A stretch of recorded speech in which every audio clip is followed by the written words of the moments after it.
everyone, and welcome. It is Barbie Winterbottom, and we are at the table. And I am so excited for this show today. But before we get started, as always, I want to welcome all of you to the show and to claim your seat at the table because this is an opportunity for you to have a voice, to be heard, and to hear. And today's session, because it is not a live recording, we won't get the interaction, but you are going to hear some really great stuff. So I'm excited that you're watching it. And I want to thank our sponsors, Daily Pay. They're a fantastic partner to not only me and the table, but the HR community. And if you have not heard of Daily Pay, it is a phenomenal benefit that you can offer your employees that allows them to access any earned but unpaid wages at any time through an app on their phone. It is free to you as the employer, and most transfers are free, or the employee would pay a nominal transfer fee, which is less than the fee of an ATM. It is not a predatory payday loan. There is no interest involved. It is a simple transaction fee to transfer the money into your account immediately. And when you're thinking about your DE&I strategies and your attraction and retention strategies, introducing Daily Pay to your organization will absolutely provide a lift to all three of those areas. And if you'd like more information or would like to see some data, reach out to me. You can find me on LinkedIn. You can find me on my website. I'm happy to share more info with you and connect you with the amazing folks over at Daily Pay. So with that, I would like to introduce our guest today. Today, we have the honor of speaking with Kat Kibben, who is the founder and CEO of 3 Ears Media. So with that, we're going to welcome Kat to the program. Hello, my friend. How's it going? It is going. It's been a day, one of those days, but we are here and it is June, which is Pride Month. And you might notice I put the Pride thing up there, but it is not in the traditional Pride flag colors in the right order, because I wanted to capture all the dimensions of what makes Pride Month Pride Month. And it's not only about gay and lesbian folks. It is about a spectrum of people who identify in multiple different ways and have different life paths. And so I tried to incorporate as many of those colors and representations as I could. But if you're looking for the traditional pride flag, you're not going to see it in this little picture up here. And that's okay. I am also not a graphic artist, so I did the best I could, guys. And that's okay. So Kat, I invited Kat to talk with us today. Kat identifies as trans non-binary and has a lived experience that very few people in the world have. And I am so excited to not only have this conversation, but to learn from you so that I can be a better person as I am interacting with people who are different from me and people who need support and advocacy. While I am part of the LGBTQIA plus community and I am a lesbian, there's so much more to this community than just that one dimension. And I have to say that I don't have the lived experiences of you or of anybody else. So I'm not in a position to talk about it. And you can share your story better than anybody else can. And so I'm so grateful that you're willing to have this conversation. When you think about your story, right? And if you go back to growing up and your young life and then your adult life, like how did you recognize, or was there a moment in your life where you're like, I don't think I'm like everybody else? What's happening here? How I'm different, but I don't know what it means. Or did you know what it means? Like, kind of walk us through your evolution, if you would. Absolutely. So I grew up in a military family, very unusual. Both of my parents are active duty. And so that was even more unusual in the 80s when I was growing up. My mom was one of the first women to do basic training where it was men and women together doing basic together. And that sets a tone. And there was a second dimension that came in when I was at a very young age, and it's don't ask, don't tell. And if you're not familiar, don't ask, don't tell basically said, no one can know you're gay. You can't be gay and be in the military, where prior, there were rumors about the Navy and different military units that were filled with gay soldiers. And so growing up in a family where everyone, they're all military, Southern, from very rural places, I think it was don't ask, don't tell about who we were too. I did not meet a gay person until I was 16 years old. And so the context for my feelings was media. It was just having, I think, realizations about my body.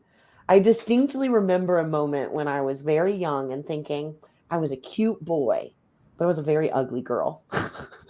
which is so silly, right? But like you can see that in a child and realize like I was just trying to make sense with the information I had.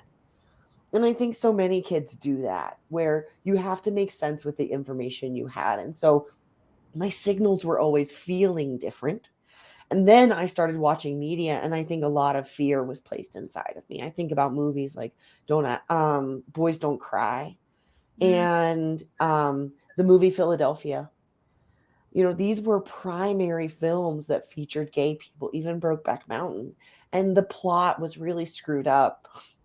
The gay people die, the trans people die. And I got it very clear early on that it was not safe to be who I was or whatever I thought I might be feeling. And so I, as many queer people do, I fell in love with someone. And that was kind of my first coming out as gay and saying, okay, well, I'm a lesbian. And that, I quickly went right back in the closet because I wanted to be loved and I wanted to be liked. And I thought the two were separate things. And I came out again when I was 22 because I fell in love again. And I finally was brave enough to speak that love out loud. And over the next series of time, so it's been 14 years, I just aged myself, 15 years this year. I did a lot of therapy. I read a lot. I interacted with a lot of people from a lot of different backgrounds. And truly, that's how I discovered myself in the mirror of others and learning about their experiences and having that, oh, I called myself an ugly girl too. And honestly, being able to kind of feel that with other people and see their development and be able to follow in their paths. And that's the beauty of the internet, and something that, we didn't have when we were young. We didn't get to watch other people live their lives. We only got to watch the stories that media selected for us. Yeah, so true. It's really interesting too to hear you talk about your experience with military parents and Don't Ask, Don't Tell. So I'm a little older than you, and I remember when Don't Ask, Don't Tell came out, and to me it was moving in the right direction because and I could be wrong about this, so please correct me if I am. Prior to that, if you were found out to be gay, you'd be kicked out of the military. So my perception of Don't Ask, Don't Tell was Clinton's attempt at saying, look, you have a place here. Let's just not talk about it. Don't bring it up. You don't ask anybody if they're gay, and don't acknowledge it if you are, and then you can stay. But if we know, the rule is you got to go. So it was a first attempt at creating the possibility that you could be gay and in the military at the same time. Yeah. So I always perceived it to be a positive thing, moving in the right direction. Was it comprehensive enough? No, but it was moving away from a very rigid black and white, no gays allowed kind of thing. But I could have gotten that completely wrong. I feel like if I were a soldier during that time, I might have a different perspective. My perspective is very much informed on the limitations it created between a cis straight soldier and how they support their family, and the way that a gay soldier could support their family. Yeah. And so I would say, from my perspective, it is what I would call politically dancing the line, where we said gay, so we're super liberal, but we're also saying gay people don't get family benefits. We're also saying that gay spouses don't get benefits. We're also saying that if I die My ashes could end up anywhere. And we are not respecting those soldiers and their sacrifice wholly by not speaking of their family, not speaking of the love in their Yeah. life. Yeah. No, yeah, that makes total sense to me. Absolutely. And thankfully, we've moved past that in a lot of ways. Are we totally there yet? No. But we're making progress. Right. And it's really interesting too. I also grew up in a very, very small southern town. And it's the craziest thing looking back now, right? I was clueless. Didn't know I was gay. Didn't know anything about being gay. Didn't question it either. I just know, like growing up, my mom used to say, "You're not boy crazy like all your friends." I'm like, nah, not really that interested.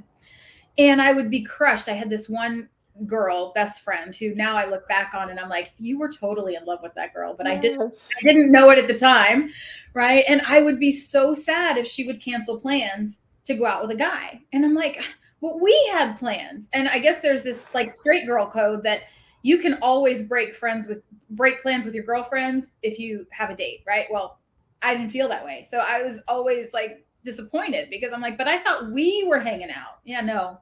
She went off to the movies, right? So again, clueless though. Totally clueless.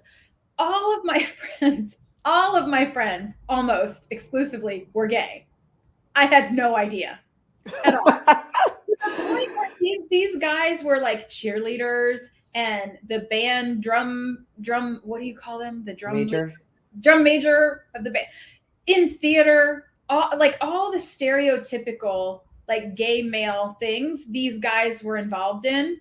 I had no idea. They were just my friends and I loved them for who they were. I also grew up, in a relatively conservative church life where I was being told that quote unquote lifestyle was wrong, but that you're still supposed to love everyone. So I had this moment in time. I remember this so clearly that one of my friends disappeared for like 3 days. And he was a senior and I was a junior. And we couldn't find him. Come to find out, he had been dating a guy from another town and they had gotten into a fight and it was ugly. And my friend ended up being fine and safe. But it was after that he shared with me that he was gay. And I was like, why didn't you tell me? And he's like, well, because I thought you would reject me because of your faith. And I'm like, never. Like that would never, no. But I had that reckoning with myself, like, holy cow, you are creating the perception that you wouldn't accept people for who they are based on this other part of your life. And that's not okay. That's not what you believe. And you need to take a deeper look at it. And then I was out of college by the time I realized I was gay. But it's just so interesting how parts of us, like the world's reflecting things to us, but until we're ready to see them for what they are, we just go about our lives in different ways. And maybe, like you said, maybe not feeling like it was all in balance, maybe not feeling like this was who I am, but really not being able to call it and identify it because we didn't know. We simply just didn't have access to information that we have access to now. So and I think too, we have this is a theory of mine that we have this shrinking pool of love, that we all live in this world as if the things that we do will make us unlovable.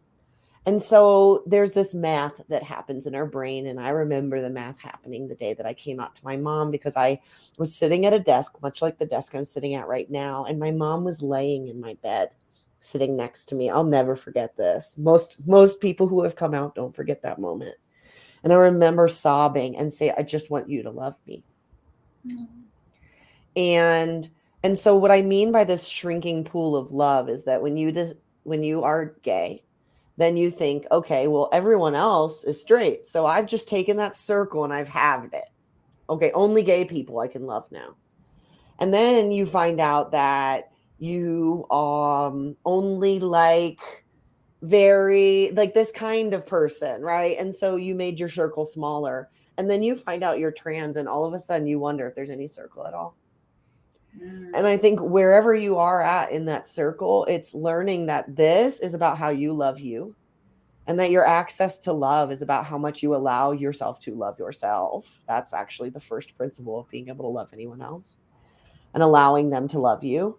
And that's when we start to see things change. But I think even parents plant this seed that, like, you can have access to all the boys in the world if you just like boys. And then they're like, you don't like boys. And they're like, you're unlovable. You couldn't possibly find love. Right. Right. Well, and if you think about just a couple of generations ago, women especially couldn't be independent. You couldn't get your own bank account. It was the 1970s, I believe, before women could actually go and open a bank account on their own. Yep. So there was this conditioning that many of us grew up believing, even if it was before our generation, it was how our parents grew up, and they can't help but pass some of that along, whether it's intentional or not, because it's the way they were conditioned. So we have, hundreds of thousands of years of undoing that we have to do. And still every day, it's something that I think about, and I'm sure other people who care think about, like, how does this affect this person or this group of people, or how might they feel about this? Because it's not a one size fits all. And frankly, we're not treated equally, and we don't have equal access. And we know that it gets exponentially more difficult and challenging if you have Black and brown skin, regardless of gender identity and sexual orientation and sexuality and all those things. The minute your skin color is different, it just, your access to life and many things in life just drops significantly. So I always try to lead with that in my head, like, okay, I'm doing this. Can everybody else do this? Or can I help other people do this? What does that look like? Which brings me to my next question with you is, I want folks watching this today, because I'm hoping we will have people watching today who aren't gay, who aren't trans, who aren't, that they follow the traditional cis male, female, straight path, but they're curious enough to want to learn so that they can help others, because that's what we need. We need deeper and more robust understanding. So I know I've heard this a million times, likely you have as well.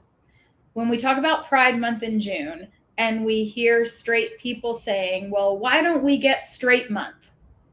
Why do gay people get a month to celebrate being gay, and we don't get a straight month? So I'm going to ask you why you think that is, and what history or what context you can provide around the origin of Pride and why it has such significance. I'm actually going to reply with a comment that I get all the time that I think illustrates this. So a few months ago, I posted about attending events, and I shared that pronoun pins are super cool. I love them. And I want a gender neutral bathroom. I want a bathroom where I can go to the restroom without worrying. That's what I want. Like, screw your pins. You can keep all of it. No one has to mention a pronoun the entire time. Screw it. Give me one toilet that I can use that I know is gender neutral, where I don't have to go in and get awkward stares and have people ask me, is this the women's restroom? That happened to me on Saturday in Longmont, Colorado, outside of Boulder. Okay. So when you think of liberal places, this is what you think of. And that is an example. And so I posted this, and someone came back to me and says, I'm uncomfortable with men in my bathroom. And it bothered me, and I didn't know why. And I kept coming back, and I didn't say anything, and I didn't say anything, and I didn't say anything. And when it hit me, this is why Pride exists. So what I was asking that person to do is be a smidge uncomfortable for me. I feel uncomfortable every single day. What most people, if you've never heard of me, you don't follow me, you don't know that I am currently living in a van and traveling the country. And I use public restrooms regularly. And I get questions regularly. And I feel stress regularly. And I am asking cis, meaning you align with your gender at birth, straight, You like somebody of the opposite sex. And I'm asking you to be a smidge uncomfortable one time when I am uncomfortable all the time. Pride was born. So straight pride is every day because you don't have to feel uncomfortable every single day. You get to celebrate who you are without thinking for 1 second, is someone going to hate me? Is someone going to attack me? Is someone going to ask me an embarrassing question? That's what it means to have straight pride every day, is you don't have to think about it. And the reason where pride was born, the history of pride in my understanding, my knowing, is that people got really tired of living disparate experiences every single day. They got really, really tired of not being able to introduce their family to their boyfriend without hate. They got really, really tired of going to a bar and being around people like them and having the police raid that bar and beat the crap out of them and their friends. They got really, really tired of having to bribe people to simply exist safely on their block. And the area where Stonewall is, it was one of those neighborhoods where the mob and the police were in cahoots. And so the mob was buying gay bars, paying off the police, and it was creating this economy around gay people who were paying to simply exist. And over time, they got pissed. They got pissed because they paid all that money and they still weren't safe. They were still getting attacked 2 blocks away from that bar. They were still getting beaten up. Their boyfriends were getting attacked. They were waking up in prisons. They were having people who were clearly dressed and identifying as women put into men's cells and making these people intentionally unsafe. And one of those people was someone named Marsha P. Johnson. And that was one of the most vocal and lead organizers in this. And it was a woman, a trans woman of color, who said, like, I've had enough of being treated differently and not having equal experiences. This country was supposed to be a place of equal rights. Right. And I hate that there are so many things that make people think that I'm not equal. And so, pride was a riot first. Pride was a fight. And it was a fight over and over again. And we have the opportunity to celebrate today because of the fight. And the fight came from a lot of different angles. And I didn't really learn that truly until over the last year. And actually, Hulu did a 6-hour, 1-hour episode kind of series on pride. And every angle it was fought from. And I highly recommend that, whether you're straight, you're gay, whatever you are, whomever you are. That was powerful education for me. And they actually have an episode about the 90s, about Don't Ask, Don't Tell, about the AIDS crisis, and every single fight that we have had to do to move even closer to a world in which we can even offer the same benefits to our spouses after death. Like at one of the most vulnerable, sad, weak moments where we just want to be okay if we lose the love of our life. Like we're asking for equality in our weakness. And so it covers a lot of that, the fight for marriage and everything else. And it really opened my eyes to how many influences it takes to create change. And it'll never be just gay people fighting that will drive equality. It's so true. And so, I mean, that's a lot, right? That's a very heavy burden. And just so people understand, you referenced Stonewall. Stonewall is a bar in New York. I believe it's in the Village. Yes. And where else would it be? And it was a gay bar, or it was a bar gay people attended, and gay and trans and non-typical people, I guess. And so the bars were raided over and over and over again. And this particular riot happened in June, which is why June is Pride Month, in honor of what happened during the Stonewall riots. So just to give people some context, if you've never heard of Stonewall, look it up, watch the Hulu series. But that's where the origin of Pride Month and it being celebrated in June comes from. And to your point, right, one of the loudest voices during those riots was a Black trans woman, I believe, who was incredibly courageous. And not many people I know, even today, have that level of courage to put themselves out there fighting on behalf of others as well, right? Not just for her life, but for all the gay men, because there were certainly a lot more gay men out at the time than there were Black trans women. I mean, come on. That's a very small population of people, and one of the most abused and mistreated and deadly populations, right? They're targeted at this point. So it was an incredibly brave position she took to say no more. I'm not doing this anymore. And hence the origin of Pride. And there's been so many, amazing voices and people, Harvey Milk, who have fought for equality and equity for all of us. And I share this. I have a lot of friends, a lot of straight friends, as most of us do, right? We know that the LGBTQ plus population, the queer population, is about 10% or so, we think, of the total population. So that tells us that the majority of people are not gay, lesbian, and trans. Okay. And I want everybody to hear this. We are not recruiting. I have to say that because I want this to be an educational opportunity for people. So if you think that we are out there evangelizing and trying to turn people gay or trans or non-binary, trust me, we're not. That is not an agenda. The only gay agenda is literacy. That's why we use pronouns like they and them, and we now all of you know what pronouns are. And so I've had this conversation with folks because this country was founded. When I ask people, like, why did we end up rebelling against the kingdom, the king, right?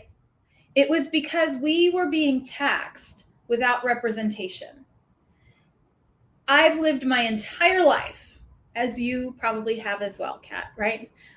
For the most part, paying taxes, and likely a lot more than most, because we're very fortunate, and yet not having the same rights as everyone else on the planet. Now, yes, now I am married and it is legal, but even that is constantly in jeopardy because some person somewhere, or some, folks who align with certain religious beliefs, don't believe that I have the right to have a legal agreement with another person that says we are married and have the same protections and validations that everyone else has. Yet I pay as much or more taxes. I manage my civic responsibilities. I give back. I do all the things. And yet I'm considered less than because I don't align with your conservative religious beliefs on what marriage looks like. That's not okay, guys. It is not okay. Yeah. And for all of you watching who have never been exposed to these conversations, thank you for listening to us. But understand, if you're in HR or if you're a people leader, I guarantee you are interacting with people each and every day who you may not even know are part of what's kind of holistically being called the queer community, right? But you are. They exist and they need your support and they need your understanding. And if you can't understand, at least accept them for who they are wholly and leave the judgment for where it belongs. Put your judgment in the closet, not people. There's a phrase. I like that. We should make that into a t-shirt, Kat. We could There you go. There you go. So yeah. I know that's a little preachy, guys, and I try not to do that, but it's so important that we understand those things. Like when you're in a position of power as a leader, you've got to understand who you're leading. Yeah. Otherwise, why do they care to follow you? And that means they feel seen, heard, valued, and understood. So absolutely. Well, and so I'm a job post writing expert. That's what I do most of the time. That's what my company does. But I also do a presentation about pronouns and belonging because it's been my lived experience, like you talked about. That's why That's why I'm here, is because I do have a unique experience. And there are some things that I just taught my family over and over again. But the thing that I had to keep saying, and the thing that I think everyone should hear right now, is like, this is not PC culture. This is not, I'm trying to be liberal. This is about dignity and safety. Yeah. And I think no matter who you are, no matter how you grew up, no matter what you believe, you understand at a fundamental basis that you cannot thrive at work if you don't feel safe. You know that. You know that. If you've ever had a bad boss, if you've ever had someone bully you, if you have ever felt like you couldn't speak up, you know what I'm talking about. That's what people are asking for. Dignity yep. and safety. And it's something matters, but we're not always doing the work. Mm-hmm. That's the part I want to see during Pride. That's what I want to see all year, is people doing the work to make other people feel safe. And it's really not that hard. It's leading with compassion and leading with curiosity. So for the audience, like Kat and I have had many conversations. We've partnered on some work with some clients. So we've had a lot of conversations around that. And it's so important for me to get it right, out of respect for Kat and everything that they bring to the table. I am so committed to making this better, but I don't always get it right. Yeah. And so I've asked really scary questions. Like, if I get your pronouns wrong, what do I do? How do I recover from that? How do I ensure you get the respect and dignity you deserve for being who you are? Because I love everything about who you are, and I want everybody else to as well. But changing my speech to do that, for me, for some reason, is just very hard. I'm very visual, and it's very hard, but that's on me. And you know what? Like, I tell people all the time, I'm like, give society some credit for this one, because from the time that we are literally conceived, people are trying to gender us. They're trying to throw gender reveal parties. You hear parents holding their belly saying, oh, my little boy in here, my little girl in here. And then you enter the world and it gets worse, right? They decorate the room. They put you in line. You go to kindergarten. They put you in the boy groups and the girl groups, boys versus girls on the playground. I can go on and on and on. The indoctrination of the binary is extensive. It happens in every one of our experiences. And now we're asking people to think differently. And I think it'd be really, really unfair to be like, it's so easy, just do it. Right? Like, I recognize that we're changing patterns in the same way that I feel friction when I'm misgendered. And the way I describe it is like putting my left foot in my right shoe. And you're like, this ain't gonna work. I don't like this, right? I know that our minds, when we get to that point, and our biases, which we all have, start to kick in, and we're like, right? And we start to fill in the gaps, and that's how we survived. So now moving forward, we're rewiring brains. That's not so straightforward. It's not so easy. Yeah, no, even when you try really, really hard. And I have a lot of trans friends, and here's what my lived experience has informed the way my brain works, right? And I now am so keenly aware, even more than I was before. If I met you initially and you were identifying as male and then transitioning to female, or vice versa, I have to retrain my brain, because it connects that person with that original identity. And so it takes intention. And I think that's all people are asking for, is right, the intention to honor and respect who I am right now, where I am right now. And that isn't too much to ask. No. And it's also okay for all of you out there to make mistakes. You're not going to get it right every time. I don't get it right every time. And Kat is incredibly gracious, but I don't get it right every time. But I do try. And I know that that's what really matters, is that I'm working on it every single day. Yep. And, you know, I'm in the process of reading this amazing book. I don't know if you've ever read or heard of Emily Nagoski. She and her sister Amelia wrote a book called Burnout.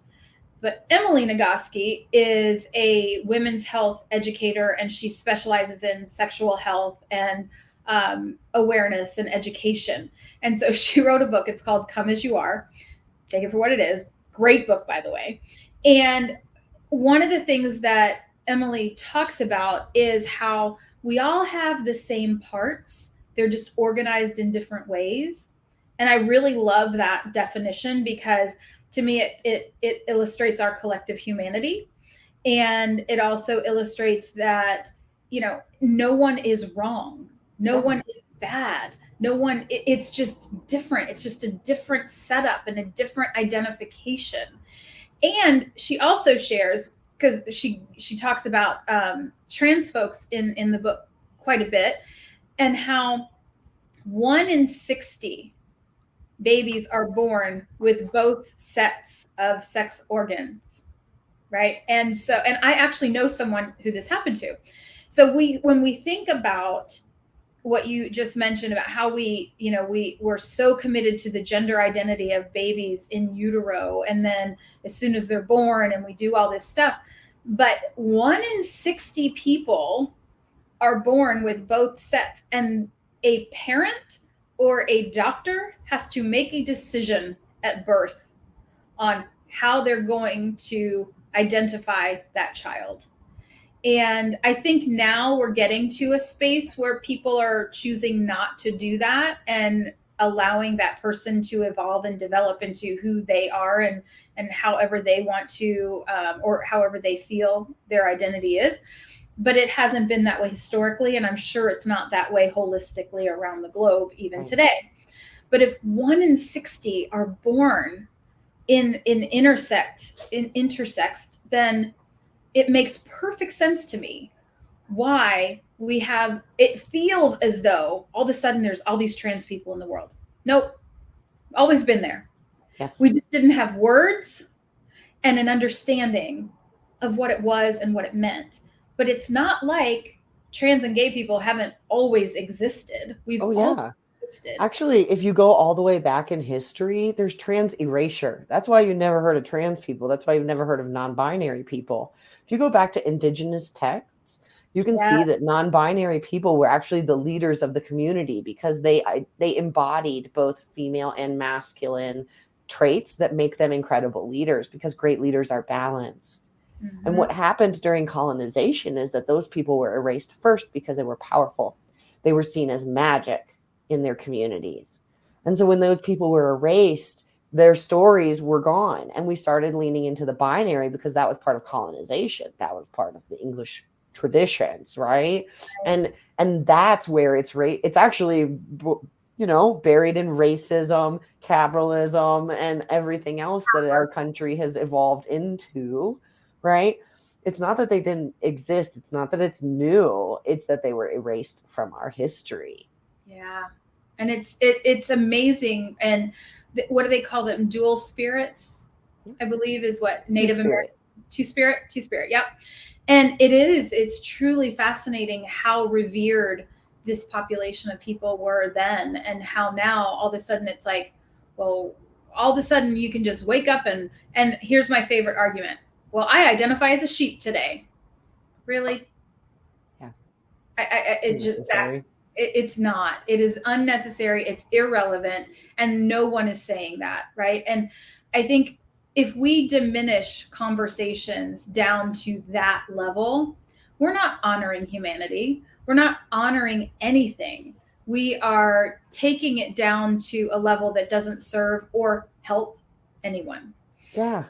Well, because here's the deal, right? When people say stuff like that to me, I think where my mind goes is, what's it hurting you?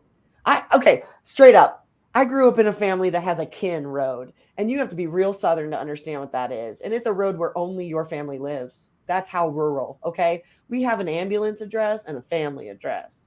The family address is different because you can't get mail there. They don't even recognize that place, okay? And my whole thing is, well, Ronald, and I'll say their whole name, and I'll be like, you sure do like it when I call you Roy, and I call out someone's big, long Southern name. And I'm like, well, you asked me to call you Tim, right? what does it hurt you for me to call you what I ask? What does it hurt you to call me what I ask you to call me? This ain't hard. This is, if I say, you, okay, I'll get to the Southerners. You get it, right? That little pop in the back of your head, ma'am, yes, ma'am, right? And you didn't say it. Mm-hmm. I think pronouns are the same level. They said it, use it. And one of the great honors for me was having one of my good, my good Southern families grew up in rural Louisiana, and they got the kids mixed cat, and like actually trying to still apply, what they've learned and what we learned. I'll include myself in this, to show respect for our elders while simultaneously actually showing respect by not making assumptions. Yeah. And it really does boil down to that, doesn't it? It's making the effort to recognize someone for who they are. And to your point, how does it hurt you by doing that, right? And is it really that difficult to just put an effort out there and just let somebody be who they are? They're going to be a better performer. They're going to be a happier person. They're going to be more loyal to you as their leader and as their employer if you celebrate them just as they are. And it doesn't hurt anyone to do that. And I think that's the core of these conversations, and why it's so important for me to bring these really raw, open conversations forward, is people are afraid to have them. There are so many, there's a lot of shows like mine out there. You guys could watch YouTube videos and these types of shows all day, every day, if that's what you chose to do with your life. I don't encourage that, by the way, but you could watch any of them. And every time there's like a themed month, there's Black History Month, there's Mental Health Awareness Month, there's Pride Month, there's a month for everything. And I lean into those months, right? I amplify the voices of Black professionals during Black History Month. I amplify the voices and messages of people during Mental Health Awareness Month. It's important to do that. But all of them have one thing in common, is that we are human beings. And it doesn't hurt anyone to allow humans to exist just as they are. And why do we have such a hard time with that? We want to label everything. We want to put it in boxes because it makes it easier for us, but so much harder on those people who don't fit in those boxes. And it's just not okay. We have evolved, I think, as a society and as humans, to recognize that we don't have to do that anymore. So give yourself permission. If you are the straight white male, female, and you've always known and always identified that way, good for you. That's great. I'm not here to say you should be anything other than that. And go ahead, celebrate it. I'll be right there with you. I think it's amazing. But that doesn't mean that you have a right to diminish who someone else is. And I just don't understand why that concept is so hard for people. And that's why these conversations are so valuable and so important. And we don't script them. And I don't edit things out, because we need people to hear the real conversations so that they get it. We can whitewash conversations. And I don't mean that in a racial perspective specifically, but we're not, Kat and I are not here to make this conversation easier for you. We're here so that you hear it and that you process it, and that maybe you'll take action next time you have the opportunity to be an advocate or an ally to someone who needs you, because that's how we make progress. It's one conversation at a time. It's one microaggression that we can maybe ward off by standing next to someone who needs advocacy. That's how we change it, in my opinion, anyway. Maybe I'm wrong. I'm with you. Let's do it. So, Kat, I want to thank you again. This has been great. We could go on for a really long time, and I would probably get way too preachy. So I don't want to do that.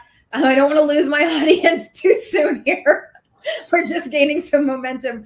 But I'm so grateful to you for being vulnerable enough to share your story, to share your truth and yourself.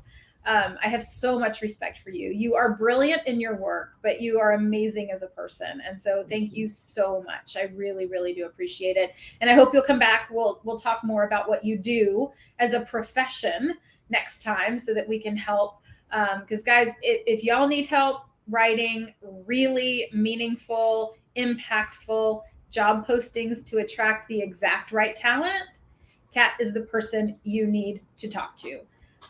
Truly amazing and really forging a path. I think you shared this with a group earlier today. Like, you have created a business niche that didn't exist before. And I think that's amazing. And you can't do that without courage. So I think it's really, really awesome. And I want to make sure you get the support you deserve to have. So thank you for being here. Oh, I want to share your website really quickly as well. So if you guys are looking for resources on pronouns and how to self-correct and how to use the right pronouns, you can go to Kat's website, 3earsmedia.com/LGBTQ-erg.html. There's a download there. I encourage you to do that, or just go to 3earsmedia.com, move around the website. You'll find it. You'll find it. It's there. But thank you. Thank you for allowing me to not be a perfect person in this conversation. But I'm trying, and that's what matters. So thanks, guys. See you soon.